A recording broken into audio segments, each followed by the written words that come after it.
let's talk about shame. Let's talk about shame and where it comes from, why you feel it, and what you can do about it. If you're the scapegoat of a narcissistic family system, this means that you were raised to feel ashamed of who you are. Not only did your narcissistic parent constantly shame you for, for your feelings, for your emotions, for your choices, for your reactions, for your style, but you were also shamed by anybody who ever enabled them. You were shamed by the people who form protective circles around the narcissist, You were bullied. That's what scapegoating is.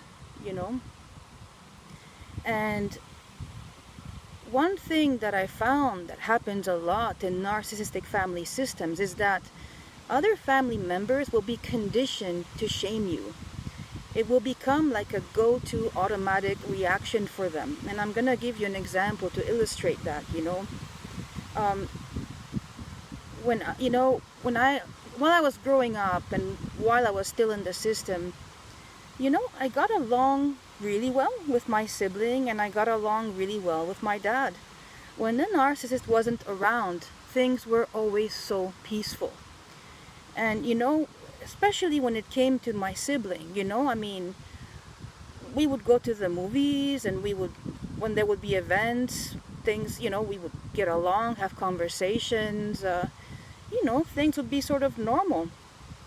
But as soon as something would happen with my narcissistic mother, automatically all my family members would say, it's your character.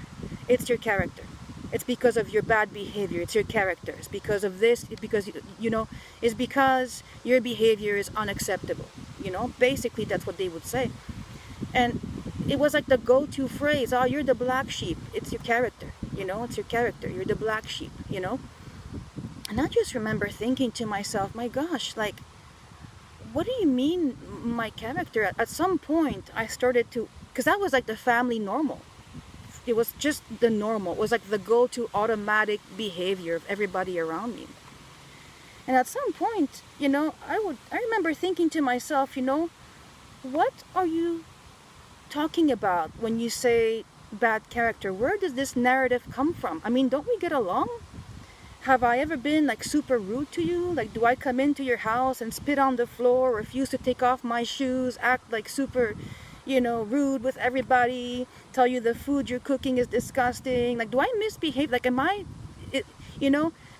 is my character really that bad that you will automatically revert to that every time that my narcissistic mother creates like these dramas and talks behind my back, bad mouths me, all the terrible things, all the psychological and physical abuse all the time? It's like, really, you're going to revert to my character? That's why this is happening? And it's sort of like the automatic reaction. It's the automatic response of the family members. And so the projections from the narcissistic parent onto the scapegoat, they're so frequent that they become normalized by the system.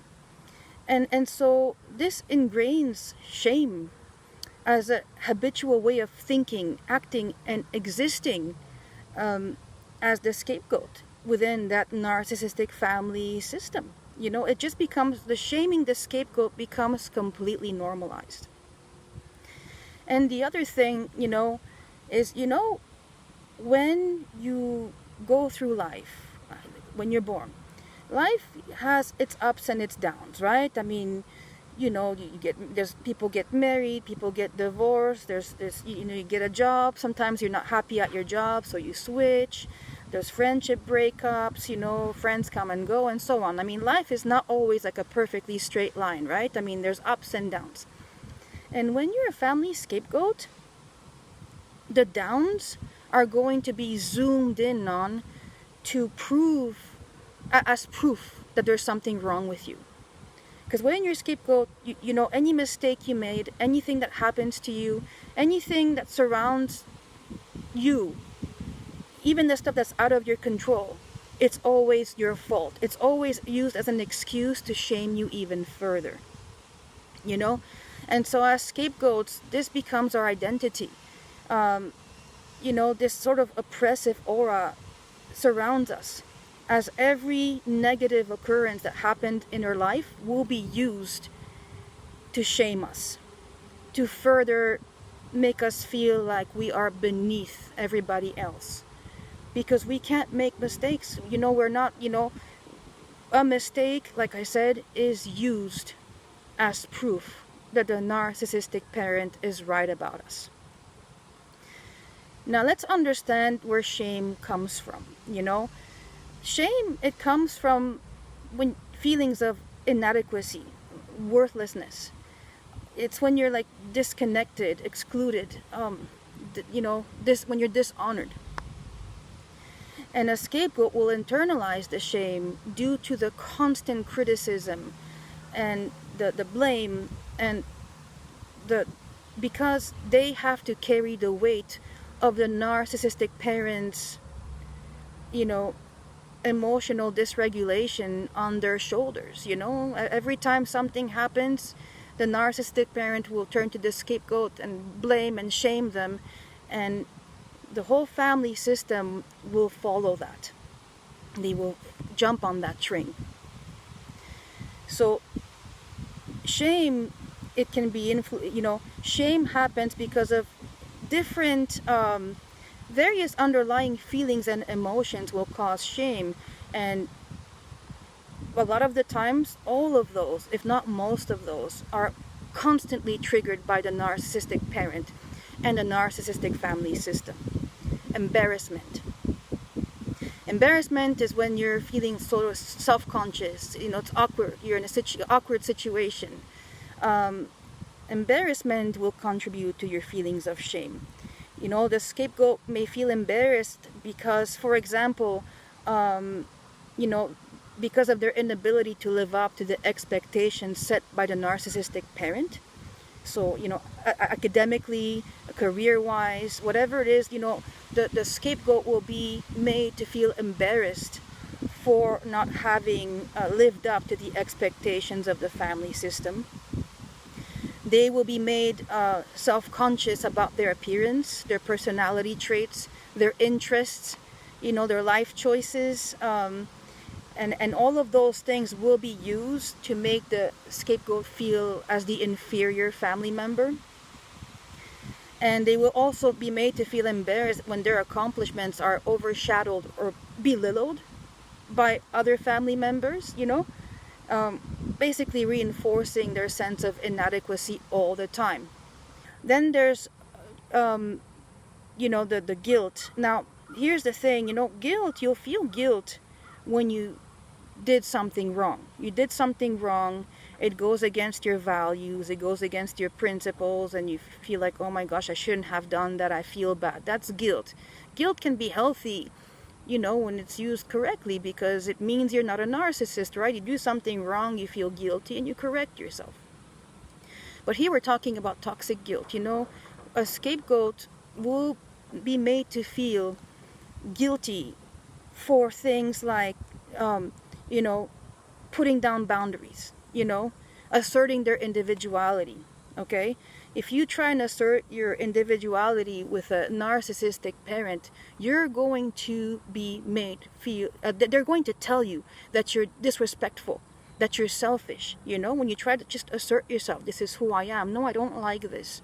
Oh, yes, I do like this. They're going to tell you that you're being disrespectful just for the act of setting healthy boundaries for yourself, for just, for having self-respect, They will make you feel guilty for being unable to fulfill that parent's unmet needs. They will make you feel guilty for whatever emotions that they're feeling on that day. It's your fault, and they're going to make you feel guilty. They'll tell you that you are the one who caused their unhappiness. You are the one who are causing them to be miserable day after day. That's on your shoulders. They'll tell you that. They'll make you feel guilty. And one thing about guilt and shame, the difference between guilt and shame, it's important to understand this. Guilt, you feel that because you feel like you committed like an act that was wrong. You did something wrong. But shame is you are wrong. You as a person are wrong overall. So of course the narcissistic parent will constantly guilt you, and guilt is weaponized in narcissistic family systems, especially if you have a covert narcissistic parent like I did. Oh my god, guilt is a weapon of control. They will guilt you. They will use guilt to get you to do their bidding. They will make you feel guilty for existing, and then of course that turns into shame. Then another thing that can trigger your shame is fear. The fear of rejection, fear of abandonment, fear of social exclusion. And when you have a narcissistic parent, you are rejected. They reject you, they abandon you, they exclude you. They make you feel like you're an odd, like you're an alien, like there's something wrong with you all the time. They are constantly criticizing you. And so when you feel fear, this can evoke shame as a defense mechanism, because you don't want to put yourself in a situation where you'll be rejected. So you try and avoid putting yourself in those situations so that you can avoid potential rejection. So fear. Then of course there's the feeling of inferiority, right? Inadequacy, not measuring up to certain standards or expectations. That contributes to shame. Constantly being compared to other people, that will bring shame. Betrayal, it involves the breach of trust or loyalty, right? Often by someone that's close to us. You're never betrayed by your enemies, right? It's always the people that you love that betray you. And when you're betrayed by someone, it triggers shame, because then you question your judgment, your worthiness of love. Like, am I worthy of being loved? This person betrayed me. Is it because I'm unlovable? And of course, when you grow up in a narcissistic family system, well, you're raised, you're taught that love is conditional. Your parent only loves you conditionally. They only love you when you do exactly as they want you to do. They only love you if you fit into that role that they prepared for you. If you stay quiet and you smile, you never express your emotions, your style is the way they want it to be, the career is the one they want it to be, everything has to be exactly how that narcissistic parent envisioned for you. And if you deviate from that, they will withhold love. They will do silent treatments. They will punish you, and they will shame you. They will shame you. They will say that you are shaming the family with your choices, your life choices, with who you are. And so look, a lot, it's really unavoidable that when you're a scapegoat that survives a narcissistic family system, you're going to come out of there with a lot of shame within you. So what do you do about it? I'm always going to tell you first, when it comes to emotions and feelings, practicing mindfulness is the best tool that you can use for yourself. And let me explain what I mean. You are not shame itself, okay? You have the experience of shame, but you are not shame itself. And this applies to everything. You are not anger. You have the experience of anger. You are not, joy. You are not sadness. You are not surprise. You are not guilt. All of those things are experiences that come and go through your body. Your body is sort of like the messenger. It alerts you to what's going on around you. Your emotions alert you to what's going on around you, okay? And so when you experience an emotion, you can actually take on the role of the observer, which is so important that you start practicing doing this. I know that when you feel shame, it can feel like a fog. It's like a haze almost, it's like, it's like walking through a fog, and it's so heavy. But you can actually separate yourself from that feeling by instead observing it. When you learn to observe your feelings, you can detach yourself, you can choose if you're going to, act out on it or not.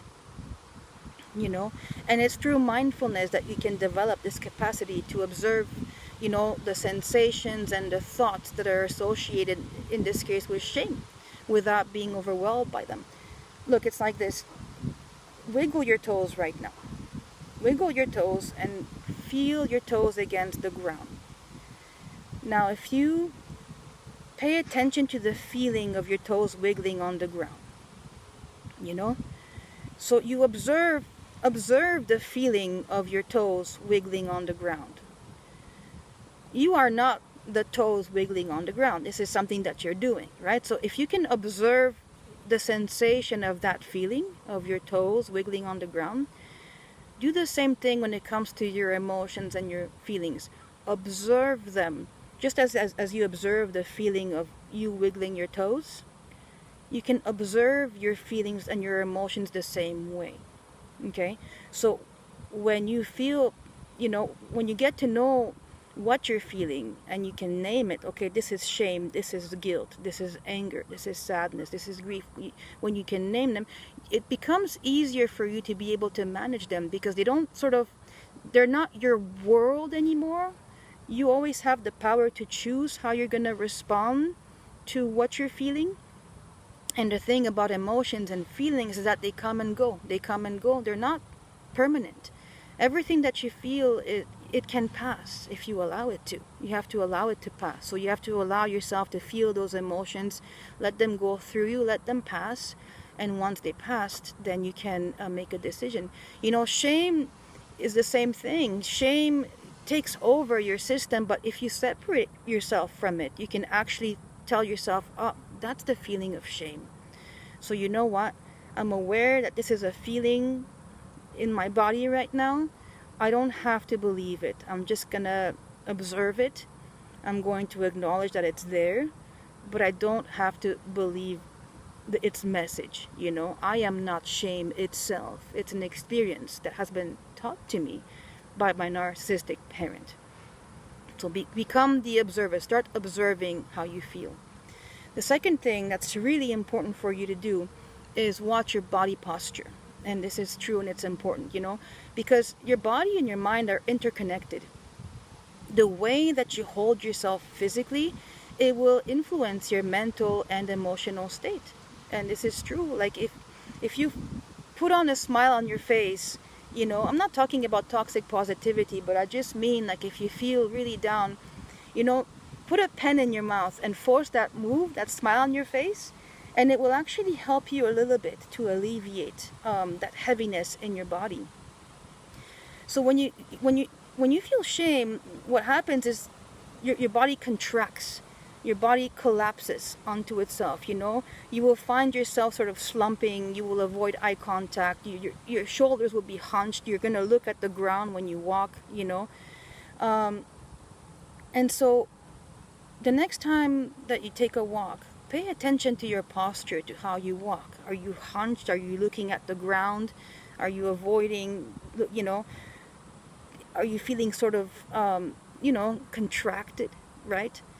So what you have to do is straighten your spine, lift your head, put your back straight, and take those confident steps. This, in fact, is actually, there's a technique, it's called mindful walking, which might be really good for you to practice as you practice getting rid of the shame. Mindful walking is a mindfulness technique that you do. It's basically you take a walk, and as you take a walk, you pay attention to everything around you. You pay attention to the wind against your skin, the smells, the sight, the details around you, the textures around you, like the bark of a tree, the color of the grass. You allow your thoughts to flow through you, but don't stick to anything. Don't hold on to anything in particular. Just be where you are in the present moment. So if you do this practice, you can actually practice mindful walking. And as you practice mindful walking, pay attention to your posture. Pay attention to, are you like looking at the ground? Are you avoiding eye contact? Put that back straight. Look ahead of you. Chin up, okay? You don't have to be ashamed of who you are. You can change that narrative, and you can begin by doing that with your body posture and with how you present, with how you handle yourself physically. Start doing that slowly.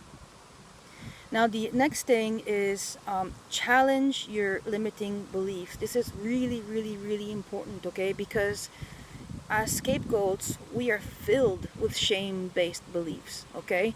Like, there's something wrong with me, you know? Like, it's my fault. I'm making my family suffer. I am a problem. I am a burden to other people. You know, there's something wrong with me. They're not gonna like me when they get to know me. Those are all shame-based limiting beliefs, and they were instilled within you by your narcissistic parent. So just what I said earlier with mindfulness, like mindful walking, become mindful of your emotions, but also become mindful of your thoughts. If you think to yourself, I just had the thought that they will not like me, if you observe yourself having that thought, you can detect, oh, you know what? I know where that comes from. I don't have to believe it. And the thing about limiting beliefs is that they're quick. It's very subtle. It's not like a sentence in your head that you see. It's really a very subtle, quick kind of feeling, oh, they're not going to like me. I'm just going to go somewhere else. Oh, I'm not going to go to that event because, I'm too ashamed to show my face. Everybody will hate me. Oh, this or that. It's very quick, But when you practice mindfulness and you start observing how you operate, you will start detecting, the shame-based emotions, the shame-based thoughts, the shame-based body posture. And then you can start correcting them as you work on your healing. And the last thing that I want to tell you is you got to reframe your narrative. You're a survivor. You are a survivor. You emerged, from the grips of your narcissistic family system. You have been raised by a narcissistic self-absorbed parent who did not permit you to be and to exist as you are. You survived all that. You are strong as hell. You are strong as hell. So you gotta give yourself credit where it is due. Why they choose us? They choose a scapegoat. Well, it's because we don't accept to live with dysfunction. We talk back. We tell the truth. We say, what you're doing is not okay. There is a certain strength to scapegoats, and the narcissistic parent knows this. They are afraid of you. They see a light, your light, and they are afraid that your light will shine brighter than they shine. And so that's why they target you. They don't want your light to shine. They don't want you to get to know your true self, because once you allow yourself to be authentic and to be who you are, to really be free of the burdens that they imposed on you, which are not yours to carry, by the way. Those are not your burdens to carry. Your narcissistic parent is responsible for themselves. They are responsible for their own needs. They are responsible for the choices that they made. And it's so easy to dump that on somebody else's shoulders, because then you don't have to take accountability for anything. You can just blame the world and live your life as a victim, claiming victimhood and getting pity all over the place. And if this is how they want to live their life, that's on them. But that is not your burden to carry. Okay? That is a false limiting belief. You're a survivor. Recognize your resilience, what you've been through. Recognize how much you've grown. Okay? Every step that you take, showcases your true inner strength. Okay? So rewrite your narrative. Recognize that you are not defined by the actions or perceptions of others. Okay? You are the author of your own story, and you make your path. You are capable of creating a future filled with self-acceptance, love, and fulfillment for yourself. Don't wait for them to do that for you. Okay? Because they can't even do that for themselves. That's why they do what they do. But you are not them. You are you. You're a survivor. You are strong. You made it this far. You made it this far. So keep going. Keep going. And always remember, I love myself. I trust myself. Make that your mantra. repeat over and over and over, and shed that shame. Work on shedding that shame.